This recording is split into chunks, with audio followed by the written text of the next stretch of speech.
My name is Mariel, and I'm the owner of Fifth Element Farms in the Parkland neighborhood in the west end of Louisville.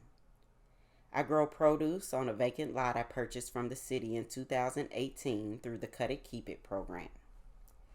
I've had more than a few access to land issues with the land bank, but most notably is my experience in 2020 when a city employee invited me to a breakfast meeting of, in his words, like minded investors seeking to build out blocks in the California neighborhood.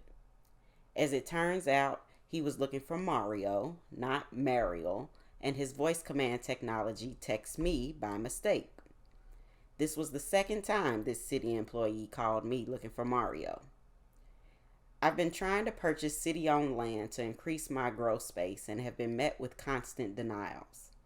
Having already purchased a lot through the Cut It Keep It program, I'd only be eligible to buy the lots I want from the land bank if I build a structure on them.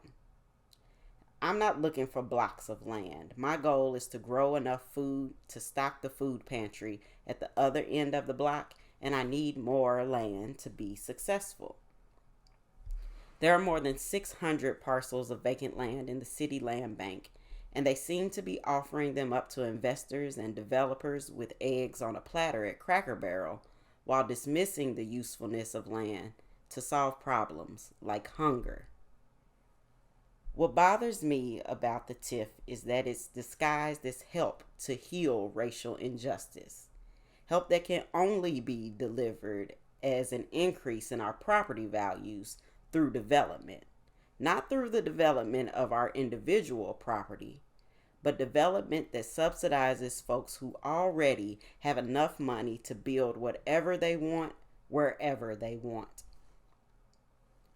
The authors of this legislation have placed more value in the buildings we call home than in the people who live inside.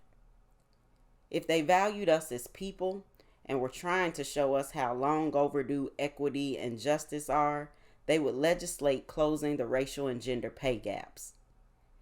They would be offering tax subsidies to us and not to hotel developers.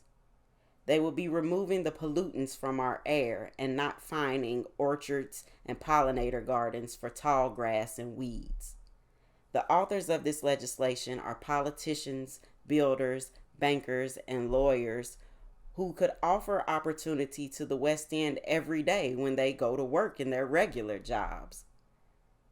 And suddenly we should believe that they should be entrusted with millions more of our tax dollars to do what they already aren't doing in their current roles. I don't believe what they say because I see what they do. And you see what they do too. I've listened to stories from other Louisvillians about the unwanted development of high rises in their neighborhoods. I've heard from friends and neighbors about the city dismissing them and being ignored by government officials. We watched the erasure of Clarksdale to make way for Nulu, the destruction of farmland in rural Jefferson County to build suburbs, the closure of local businesses in exchange for big box stores. And Louisville isn't isolated in this space. The same thing is happening throughout our state, like in Somerset. A TIF is being established to build the University of Somerset. Then the city of Somerset purchased a group of homes called Cundiff Square and evicted residents from their homes, knowing full well the university was set to be built there. Or the TIF in Moorhead that demolished an entire neighborhood called North Fork this year. Those folks were evicted from their homes to make room for a strip mall. How many of us will be displaced to build new strip malls or to expand a university? How many of us will be dispossessed of our land when our property taxes are raised beyond what we can afford? I don't know which is worse, that our leaders formulated these plans in the middle of a pandemic when so many of us are struggling emotionally and suffering financially, or that they think they can get away with it.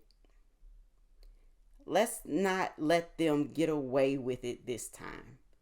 Sign the HBN, Stop the West End TIF petition, and stand in solidarity with your fellow Kentuckians. Share the video you just watched with your network and help us hold these folks accountable.